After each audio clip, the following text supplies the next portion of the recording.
बानं बतझर बियाबाव बर' माहारियारि फरायसा आफादनि राजखान्थियारि सांग्रांथि हाबाफारि।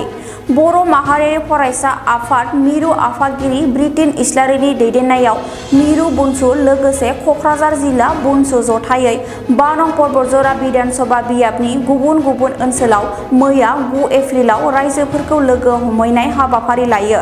फैगौ 9 एप्रिलाव जानो गोनां 2026 मायथाइनि बिधानसभा बिसायख'थिखौ नोजोर बोनानै मंगलाजरा ओनसोलनि टेकनजरा गामि आरो साखाथिनि ओनसोलफोराव सांग्रांथि हाबाफारि लायो। रायजोफोरखौ लोगो हमना बर' माहारियारि फरायसा आफादनि आफादगिरि ब्रिटेन इस्लारिया बिबुंथि लाखियोदि फैगौ बिधानसभा बिसायख'थियाव जाय जोंनि हारिनि जौगाथाय, थामोनथा आरो रैखाथिनि सायाव खामानि मावगोन, जों बेबायदि बिजाथिखौ जों हेफाजाब होनांगौ होनना। बर' माहारियारि फरायसा आफादनि बेबायदि राजखान्थियारि सांग्रांथि हाबाफारिनि सायाव गोबां रायजोफोर